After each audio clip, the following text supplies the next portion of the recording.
BJP MLC city Ravi ಪ್ರಕರಣಕ್ಕೆ ಸಂಬಂಧಪಟ್ಟಂತೆ ಇದೀಗ ರಾಜ್ಯಪಾಲರು ಎಂಟ್ರಿ ಕೊಟ್ಟಿದ್ದಾರೆ. ಈ ವಿಚಾರಕ್ಕೆ ಸದನದಲ್ಲಿ ಆಕ್ಷೇಪಾರ್ಹ ಪದ ಬಳಕೆ ಘಟನೆಯ ಬಗ್ಗೆ ರಾಜ್ಯಪಾಲರಿಗೆ ವರದಿ ಹೋಗಿದೆ. ಈ ಥರ ನಡೆದಿದೆ ಸದನದಲ್ಲಿ ಮೇಲ್ಮನೆಯಲ್ಲಿ ಅಂತ ಹೇಳಿ ರಾಜ್ಯಪಾಲರಿಗೆ ವರದಿ ಹೋಗಿದೆ. ರಾಜ್ಯಪಾಲರಿಗೆ ಸಭಾಪತಿ ಬಸವರಾಜ ಹೊರಟ್ಟಿಯವರೇ ಏನು ನಡೀತೋ ಘಟನೆ ಅಂತೇಳಿ ವರದಿಯನ್ನು ಕೂಡ ಕೊಟ್ಟಿದ್ದಾರೆ. ದೂರವಾಣಿ ಕರೆಯನ್ನು ಮಾಡಿ ಮಾಹಿತಿಯನ್ನು ಕೇಳಿದ್ದಾರೆ ಗವರ್ನರ್ ಗೆಹ್ಲೋಟ್ ಅವರು. ಘಟನೆಯ ಬಗ್ಗೆ ಮಾಹಿತಿಯನ್ನು ಪರಿಷತ್ನ ಸಭಾಪತಿ ಮೇಲ್ಮನೆ ಸಭಾಪತಿ ಬಸವರಾಜ ಹೊರಟ್ಟಿ ಅವರು ಕೊಟ್ಟಿದ್ದಾರೆ. ಶಾಸಕರ ಹಿತರಕ್ಷಣೆ ಮಾಡಿರುವುದಾಗಿ ವರದಿಯನ್ನು ಸಭಾಪತಿ ಕೊಟ್ಟರು. ನಾನು ಯಾರು ಶಾಸಕರಿದ್ದರೋ ಹಿತರಕ್ಷಣೆ ಮಾಡಿದ್ದೇನೆ ಅವ್ರದ್ದು ಅಂತ ವರದಿಯನ್ನು ಸಭಾಪತಿಗಳು ಕೊಟ್ಟಿದ್ದಾರೆ. ಆಕ್ಷೇಪಾರ್ಹ ಪದ ಬಳಕೆ ಹಲ್ಲೆ ಬಗ್ಗೆ ವಿವರಣೆಯನ್ನು ಕೂಡ ಹೊರಟ್ಟಿ ಅವರು ಕೊಟ್ಟಿದ್ದಾರೆ. ರಾಜ್ಯಪಾಲರಿಗೆ ಲಿಖಿತ ವರದಿಯನ್ನು ಸಭಾಪತಿ ಹೊರಟ್ಟಿ ಅವರು ಕೊಡಬೇಕು ಅಂತ ಚಿಂತನೆ ಕೂಡ ನಡೆಸ್ತಾ ಇದ್ದಾರೆ. ರಾಜ್ಯಪಾಲರಿಗೆ ಮಾಹಿತಿ ಹೋಗಿದೆಯಲ್ಲ, ರೂಲಿಂಗ್ ನೀಡಿ ಪ್ರಕರಣದ ಇತ್ಯರ್ಥಕ್ಕೆ ನಾನು ಟ್ರೈ ಮಾಡಿದ್ದೀನಿ. ಸದನದ ಹೊರಗೆ ನಡೆದಂಥ ಘಟನೆಗಳ ಬಗ್ಗೆ ಮಾಹಿತಿಯನ್ನು ಕೂಡ ನಾನು ಕಲೆ ಹಾಕಿದ್ದೀನಿ. ಶಾಸಕ ಸಿಟಿ ರವಿ ಮೇಲಿನ ಹಲ್ಲೆಯ ಬಗ್ಗೆ ಮಾಹಿತಿ ಕೇಳಿದ್ದೀನಿ. ಮಾಹಿತಿ ಕೊಡಬೇಕು ಅಂತ ಪೊಲೀಸ್ ಆಯುಕ್ತರಿಗೇ ನಿರ್ದೇಶನ ಕೊಟ್ಟಿದ್ದೇನೆ. ಪೊಲೀಸ್ ಆಯುಕ್ತರಿಂದ ವರದಿ ಪಡೆದುಕೊಂಡು ಮುಂದಿನ ಕ್ರಮ ಕೈಗೊಳ್ತೀನಿ. ಅಗತ್ಯ ಬಿದ್ದರೆ ತಮ್ಮನ್ನು ಭೇಟಿ ಮಾಡುವುದಾಗಿಯೂ ಕೂಡ ರಾಜ್ಯಪಾಲರಿಗೆ ಬಸವರಾಜ ಹೊರಟ್ಟಿ ಅವರು ಹೇಳಿದ್ದಾರೆ.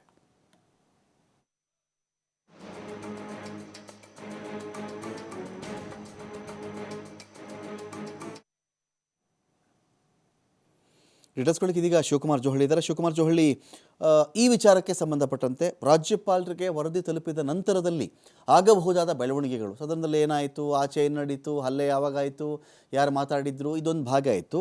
ನಾವು ಬಸವರಾಜ ಹೊರಟ್ಟಿ ಅವರ ಬಗ್ಗೆ ಒಂದು ವಿಚಾರ ಗಮನಿಸಬೇಕಾಗತ್ತೆ. ಇಲ್ಲಿ ಆದಷ್ಟರ ಮಟ್ಟಿಗೆ ಇಡೀ ಘಟನೆಗೆ ಸಂಬಂಧಪಟ್ಟಂತೆ ಆರಂಭದ ಸಮಯದಲ್ಲಿ ಯಾವಾಗ ಈ ಘಟನೆ ನಡೀತಾವೋ ಕೇಳಿದಾಗ ಆ ಥರದ್ದೇನೂ ಆಗಿಲ್ಲ, ನನ್ನ ಹೌಸ್ನ ಅರ್ಜೆಂಟ್ ಮಾಡಿಬಿಟ್ಟಿದ್ದೆ ನಾನು, ಆವಾಗ ಮೈಕ್ ಕೂಡ ಆಫ್ ಆಗಿತ್ತು ಅಂತ ಮಾತಾಡಿದ ಮೇಲೆ ಮೈಕ್ ಆಫ್ ಆಗಿದ್ದರೆ ಈಗ ಬಸವರಾಜ ಹೊರಟ್ಟಿ ಅವರು ಮಾಹಿತಿ ಕಲೆ ಹಾಕಿರೋದು ಎಲ್ಲಿಂದ? ಹಾಗಾದರೆ ಯಾರು ಎಲ್ಲ ಮಾಹಿತಿ ಕೊಟ್ಟಿದ್ದಾರೆ?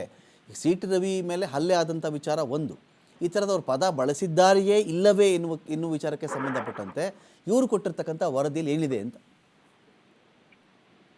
ರಮಕಾಂತ್, ಸಿಟಿ ರವಿ ಲಕ್ಷ್ಮೀ ಹೆಬ್ಬಾಳ್ಕರ್ ಅವರ ವಿರುದ್ಧ ಬಳಸಿರುವಂತಹ ಭಾಷೆಯ ಬಗ್ಗೆ ಈಗ ರಾಜ್ಯಪಾಲರು ಕೂಡ ಸಭಾಪತಿ ಹೊರಟ್ಟಿ ಅವರಿಂದ ಮಾಹಿತಿಯನ್ನ ಕೇಳಿದ್ದಾರೆ. ಇವತ್ತು ದೂರವಾಣಿ ಕರೆಯ ಮೂಲಕ ಹೊರಟ್ಟಿ ಅವರ ಜೊತೆ ರಾಜ್ಯಪಾಲರು ಮಾತುಕತೆಯನ್ನು ನಡೆಸಿದ್ದಾರೆ. ಆ ಸಂದರ್ಭದಲ್ಲಿ ಘಟನೆ ಹೇಗಾಯ್ತು, ಯಾರ್ದು ತಪ್ಪಿದೆ ಅನ್ನುವಂತ ನಿಟ್ಟಿನಲ್ಲಿ ಪ್ರಶ್ನೆಗಳನ್ನ ಕೇಳಿದ್ದಾರೆ. ಹಾಗಾಗಿ ಹೊರಟ್ಟಿ ಅವರು ಕೂಡ ದೂರವಾಣಿ ಮೂಲಕ ಅವತ್ತು ನಡೆದಂತಹ ಘಟನೆಗೆ ಸದನದ ಒಳಗೆ ಏನಾಯ್ತು, ಸದನದ ಹೊರಗೆ ನಡೆದಂತದ್ದು ಏನು, ಜೊತೆಗೆ ಅಶ್ಲೀಲ ಪದವನ್ನ ಸಿಟಿ ರವಿ ಅವರು ಬಳಕೆ ಮಾಡಿದ್ದಾರಾ, ಹೇಗೆ ಸಿಟಿ ರವಿ ಅವರ ಮೇಲೆ ಅಟ್ಯಾಕ್ ಮಾಡಿದಂತವ್ರು ಯಾರು, ಇದರ ಬಗ್ಗೆ ಸಂಪೂರ್ಣವಾದಂತ ಒಂದು ಮಾಹಿತಿಯನ್ನ ಈಗಷ್ಟೇ ಹೊರಟ್ಟಿ ಅವರು ರಾಜ್ಯಪಾಲರಿಗೆ ರವಾನಿಸಿದ್ದಾರೆ. ಸೊ ತದನಂತರ ನೀವು ಎಲ್ಲವೂ ಕೂಡ ನಿಯಮಗಳ ಅಡಿಯಲ್ಲೇ ನಾನು ಅದರ ಬಗ್ಗೆ ಪರಿಶೀಲನೆಯನ್ನ ಮಾಡ್ತಾ ಇದ್ದೇವೆ. ಇನ್ನಷ್ಟು ಮಾಹಿತಿಗಳನ್ನ ನಾವು ಪಡ್ಕೊಳ್ಬೇಕಾಗಿದೆ. ಹಾಗಾಗಿ ಮಾಹಿತಿಯನ್ನ ಪಡೆದ ನಂತರ ನಿಮ್ಗೆ ಲಿಖಿತವಾಗಿ ನಾವು ಉತ್ತರವನ್ನ ವರದಿಯನ್ನ ಕೊಡ್ತೇವೆ ಅನ್ನುವಂಥದ್ದನ್ನು ಕೂಡ ರಾಜ್ಯಪಾಲರಿಗೆ ಈಗ ತಿಳಿಸಿದ್ದಾರೆ. ಅದರ ಜೊತೆಗೆ ತಾವು ತೆಗೆದುಕೊಂಡಂತ ನಿರ್ಣಯಗಳು ಮತ್ತೆ ರೂಲ್ಸ್ ಏನು ನಿಯಮಗಳ ಬಗ್ಗೆ ಸದನದಲ್ಲಿ ನಾವು ಈಗಾಗಲೇ ರೂಲಿಂಗ್ ಅನ್ನ ಕೊಟ್ಟಿದ್ದೇನೆ. ಸದನದ ಸಮಯದಲ್ಲಿ, ಸದನ ನಡೆಯುವಂತ ಸಮಯದಲ್ಲಿ ಈ ಒಂದು ಪದ ಬಳಕೆ ಮಾಡಿರುವಂತದ್ದು ರೆಕಾರ್ಡ್ ಆಗಿಲ್ಲ. ಸದನದ ನಂತರ ಅಂದ್ರೆ ಕಲಾಪ ಮುಗಿದ ನಂತರ ಅದು ಆಗಿದೆ ಅನ್ನುವಂತ ಆರೋಪಗಳು ಈಗ ಮಾಧ್ಯಮಗಳಲ್ಲಿ ಬರ್ತಾ ಇದೆ. ಹಾಗಾಗಿ ಅದರ ಬಗ್ಗೆ ನಾವು ಪರಿಶೀಲನೆಯನ್ನ ಮಾಡ್ತಾ ಇದ್ದೇವೆ.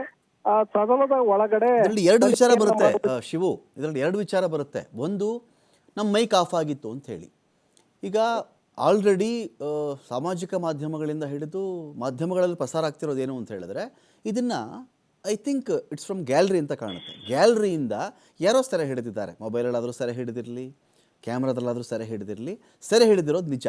ಆ ವಿಡಿಯೋ ಎಲ್ಲ ಕಡೆ ಓಡಾಡ್ತಾ ಇದೆಯಲ್ಲ, ಆ ವಿಡಿಯೋ ಅದರಲ್ಲಿ ಆ ಒಂದು ಪದ ಬಳಕೆ ಸಹಿತವಾಗಿ ಲಕ್ಷ್ಮೀ ಹೆಬ್ಬಾಳ್ಕರ್ ಅವರು ಕೊಲೆಗಾರ ಅಂತ ಹೇಳಿಕೆನೋ, ರವಿ ಅವರ ಕಡೆಯಿಂದ ಅವಾಚ್ಯ ಶಬ್ದ ಬಂದಿದೆಯಲ್ಲ, ಅದನ್ನು ಬಸವರಾಜ ಹೊರಟ್ಟಿ ಅವರು ಕಲೆಕ್ಟ್ ಮಾಡಿದಾರಾ ಇಲ್ವಾ ಅಂತ.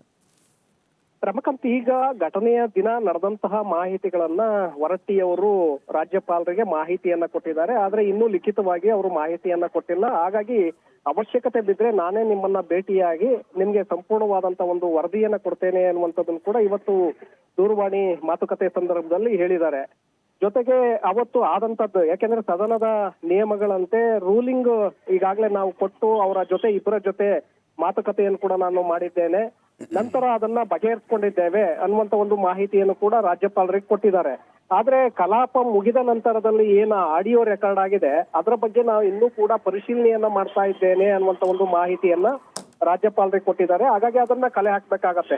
ಹೊರಟ್ಟಿಯವರು ಅದನ್ನ ಕಲೆಕ್ಟ್ ಮಾಡಿ ಅದು ಒರಿಜಿನಲ್ ಇದೆಯಾ ಹೇಗೆ ಅನ್ನುವಂಥದ್ದು ಪತ್ತೆ ಹಚ್ಚಿ ತದನಂತರದಲ್ಲಿ ಅದರ ಬಗ್ಗೆ ವಿವರಣೆಯನ್ನ ಕೊಡ್ಬೇಕಾಗತ್ತೆ. ಯಾಕಂದ್ರೆ ಇಲ್ಲಿ ಕಾನೂನಿಗೆ ಅನುಗುಣವಾಗಿ ಹೊರಟ್ಟಿಯವರು ಕೂಡ ನಡ್ಕೊಳ್ಬೇಕಾಗತ್ತೆ. ಆ ಕಾರಣಕ್ಕೆ ಅವರು ಈಗ ಸಿಕ್ಕಿರುವಂತ ಪ್ರಾಥಮಿಕ ಮಾಹಿತಿಗಳೇನು ಅವ್ರಿಗೆ ಸಿಕ್ಕಿತ್ತು ಅದರ ಬಗ್ಗೆ ಅಷ್ಟೇ ರಾಜ್ಯಪಾಲರಿಗೆ ಈಗ ಮಾಹಿತಿಯನ್ನ ವಿನಿಮಯ ಮಾಡ್ಕೊಂಡಿದ್ದಾರೆ ಅನ್ನುವಂತ ಮಾಹಿತಿಗಳು ಈಗ ನಮಗೆ ಸಿಗ್ತಾ ಇರುವಂತದ್ದು ರಮಕಾಂತ್.